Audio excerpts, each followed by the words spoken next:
Dengan mencintai Al-Quran kita dapat memperoleh kedamaian dan ketenangan jiwa karena melalui ayat-ayatnya hati kita dapat merasa diberkahi dan terhubung langsung dengan Sang Pencipta alam semesta. Selain itu, mencintai Al-Quran juga dapat menambah pemahaman dan pengetahuan kita tentang agama dan dunia karena di dalamnya terkandung berbagai kisah ilmiah dan keteladanan.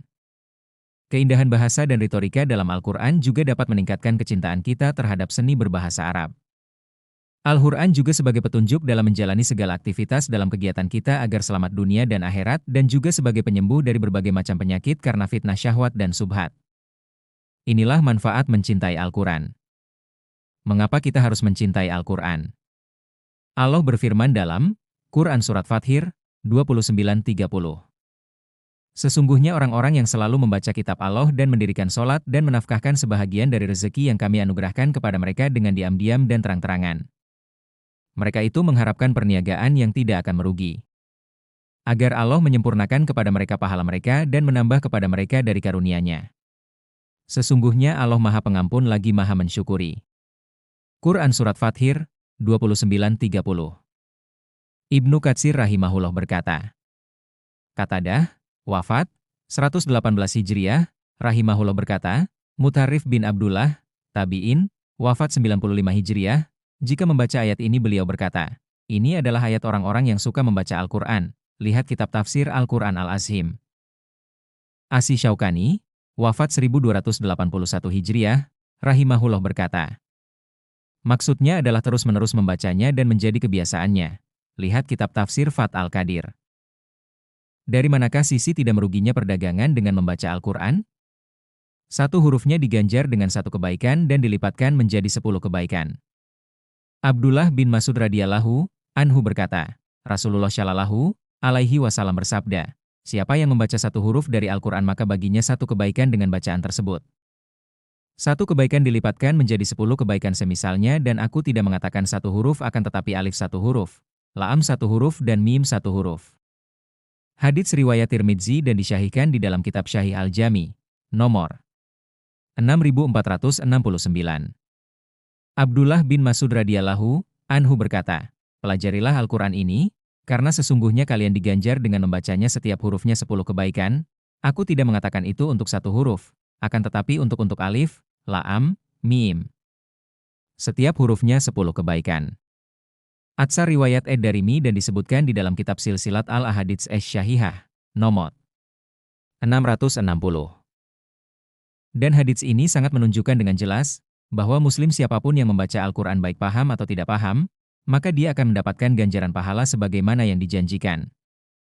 Dan sesungguhnya kemuliaan Allah Ta'ala itu maha luas, meliputi seluruh makhluk, baik orang Arab atau ajam, yang bukan Arab, baik yang bisa bahasa Arab atau tidak.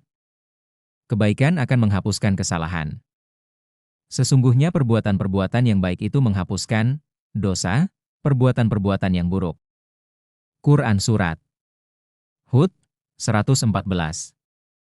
Setiap kali bertambah kuantitas bacaan, bertambah pula ganjaran pahala dari Allah. Tamim dari radhiyallahu anhu berkata, Rasulullah shallallahu alaihi wasallam bersabda, siapa yang membaca 100 ayat pada suatu malam dituliskan baginya pahala sholat sepanjang malam. Hadits riwayat Ahmad dan disyahihkan di dalam kitab Syahih Al-Jami, nomor 6468. Bacaan Al-Quran akan bertambah agung dan mulia jika terjadi di dalam sholat. Abu Hurairah radhiyallahu anhu meriwayatkan bahwa Rasulullah shallallahu alaihi wasallam bersabda, maukah salah seorang dari kalian jika dia kembali ke rumahnya mendapati di dalamnya 3 onta yang hamil, gemuk serta besar? Kami, para sahabat, menjawab, iya. Rasulullah shallallahu alaihi wasallam bersabda, salah seorang dari kalian membaca 3 ayat di dalam sholat lebih baik baginya daripada mendapatkan 3 onta yang hamil, gemuk dan besar. Hadits riwayat Muslim. Itulah keutamaan membaca Al-Quran yang diibaratkan perdagangan yang tidak akan pernah rugi. Masya Allah. Bagaimana cara mencintai Al-Quran? Luangkan waktu untuk membaca Al-Quran secara rutin dan konsisten. Jika kita luangkan waktu sejenak setiap hari, kita bisa merasakan kedekatan kepada Allah. Memahami makna dan interpretasi dari setiap ayat yang dibacakan. Dengan memahami apa yang ingin Allah sampaikan melalui kitab suci ini, kita semakin merasakan kasih sayang-Nya. Mengamalkan ajaran Al-Quran dalam kehidupan sehari-hari. Setelah kita mulai memahami isi Al-Quran, sudah sepantasnya kita mengamalkan dalam kehidupan sehari-hari, dan yang tidak kalah pentingnya adalah meningkatkan kualitas akhlak. Tulus berdoa kepada Allah supaya diberi kemudahan mencintai Al-Quran. Semakin dekat kita dengan kitab suci ini, insya Allah semakin baik diri kita dan memberi dampak positif kepada orang lain di sekitar kita. Dengan demikian, mencintai Al-Quran tidak lagi menjadi hal yang sulit, melainkan menjadi bagian tak terpisahkan dari kehidupan yang penuh keberkahan. Dalil pentingnya mencintai Al-Quran. Siapa tidak ingin menjadi ahli Al-Quran? Inilah kedudukan hamba yang paling mulia dan tinggi di sisi Allah Azza wa Jalla. Cukuplah hadits Rasulullah Shallallahu alaihi wasallam berikut ini menunjukkan agungnya kedudukan ini. Dari Anas bin Malik radhiyallahu anhu, beliau berkata, Rasulullah Shallallahu alaihi wasallam bersabda, sesungguhnya di antara manusia ada yang menjadi ahli ibadah. Para sahabat radhiyallahu anhum bertanya, wahai Rasulullah, siapakah mereka? Beliau Shallallahu alaihi wasallam menjawab, mereka adalah ahli Al-Quran. Merekalah ahli, orang-orang yang dekat dan dicintai Allah dan diistimewakan di sisinya. Hadits ini menunjukkan tingginya kedudukan dan kemuliaan orang-orang yang menjadi ahli Al-Quran, karena mereka disebut sebagai ahli Allah. Artinya merekalah para wali, kekasih Allah Azza wa Jalla yang sangat dekat dan istimewa di sisinya, sebagaimana seorang manusia dekat dengan ahli keluarganya. Gelar ini merupakan bentuk pemuliaan dan pengagungan terhadap mereka. Keutamaan dan kemuliaan besar ini tentu menjadikan setiap orang yang beriman kepada Allah Azza wa Jalla dan hari akhir, berusaha untuk mengejar dan meraihnya.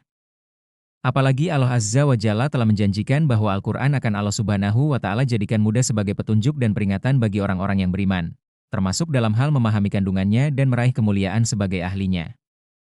Allah Azza wa Jalla berfirman, dan sesungguhnya telah kami mudahkan Al-Quran untuk peringatan atau pelajaran, maka adakah orang yang mau mengambil pelajaran? Syaikh Abdurrahman Asadi rahimahullah berkata, makna ayat ini, sungguh kami telah menjadikan Al-Quran yang mulia itu mudah, lafaznya mudah untuk dihafalkan dan disampaikan kepada orang lain. Juga, kandungan, maknanya mudah untuk dipahami dan dimengerti. Karena Al-Quran adalah perkataan yang paling indah lafaznya, yang paling benar, kandungan, maknanya, dan paling jelas penafsirannya. Maka setiap orang yang menghadapkan diri bersungguh-sungguh mempelajarinya, Allah Azza wa Jalla akan memudahkan baginya dan meringankannya untuk mencapai tujuan tersebut.